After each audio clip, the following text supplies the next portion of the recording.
Je m'interroge ce jour sur la question de la négligence des données scientifiques dans l'élaboration des programmes de développement dans ce pays.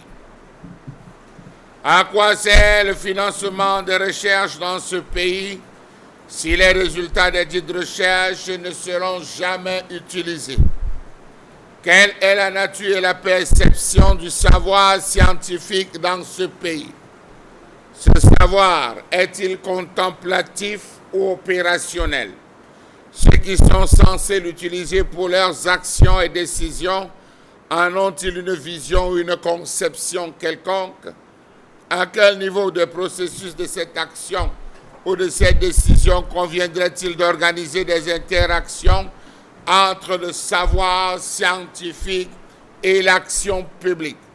Qu'est devenu le Conseil de l'enseignement supérieur et de la recherche scientifique et technique tenu pour la dernière fois en 1982?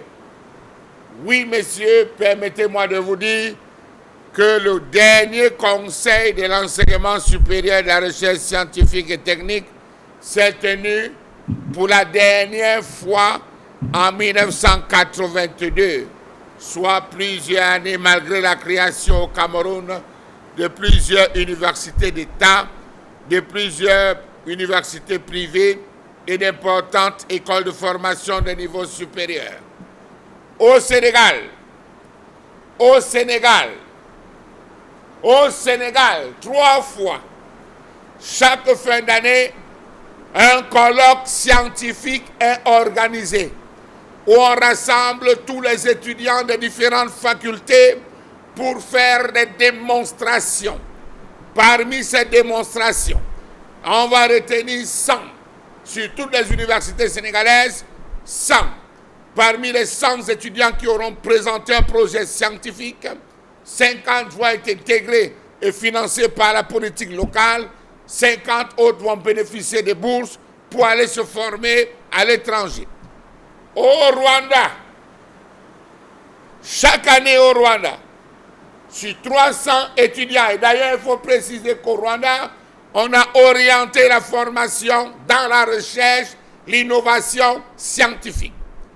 Toutes les conceptions, logiciels, génie informatique, génie mécanique.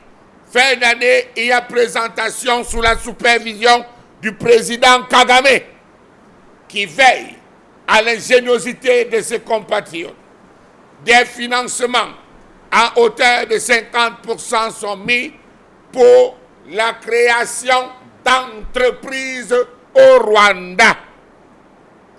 Le Cameroun couvre 76 institutions publiques, privées, gouvernementales et non gouvernementales, 37 institutions de recherche, dont 10 universités, 26 institutions qui financent ou commanditent des études, organisations publiques camerounaises, organisations internationales, organismes de coopération bilatérale, ONG et j'en passe. Enfin, 13 ministères sectoriels où s'élabore l'action publique nationale au Cameroun. Ils font quoi? Ils font quoi, toutes ces personnes, en dehors de nous verser aux yeux la poudre de perlimpinpin? Comment comprendre que la recherche de solutions aux questions nationales est majoritairement financée par l'étranger ou la coopération internationale qui définit les angles de traitement et en oriente les conclusions? 2 étudiants en pleine crise, entre guillemets, électorale au Cameroun par rapport à l'inscription sur les listes électorales et tout, ont mis sur pied un projet assez simple de conception d'un serveur par rapport au vote. Il était question de voter à l'immédiat. C'est enregistré dans le serveur régional qui procédait à la répercussion à travers un comité dans le serveur central au niveau du siège de l'ECA. On leur dit, petit frère, tu réfléchis beaucoup. Petit frère, tu cours beaucoup. On a élaboré la biométrie. Cette biométrie, je ne sais pas à quel niveau métrique elle se trouve. Toujours est-il qu'on nous invite à consommer bio. Situation qui soulève la question des destinataires réels des résultats des études ainsi financées. Sur 100 recherches effectuées au Cameroun, comment comprendre que 80 soient demandées et réclamées par les étrangers, les organismes étrangers, les structures étrangères qui passent des commandes, des recherches, des enquêtes, des recherches scientifiques et dont les résultats ne sont même pas consignés dans un ministère au Cameroun, mais servent plutôt ailleurs. Ceux qui ont entendu parler du projet scientifique de la quinine savent là où vont, messieurs. Comment comprendre le jeu trouble des pouvoirs publics qui crée certaines institutions auxquelles ils assignent des missions scientifiques exigeantes et qui, de manière sournoise, expriment leur méfiance à l'égard des résultats de la recherche dont le tort semble éclairer certaines zones d'ombre de la vie et de l'action publique. Comment comprendre que l'histoire de la recherche au Cameroun n'établit que les sujets, les thèmes, les préoccupations retenues qui ne devraient répondre exclusivement aux intérêts administratifs, économiques et géopolitiques de la métropole coloniale. Un étudiant, 1996, avait fait porter sa thèse sur l'impact des souris à Douala. L'impact économique dont il avait dégagé les pertes à hauteur d'environ 100 millions de francs CFA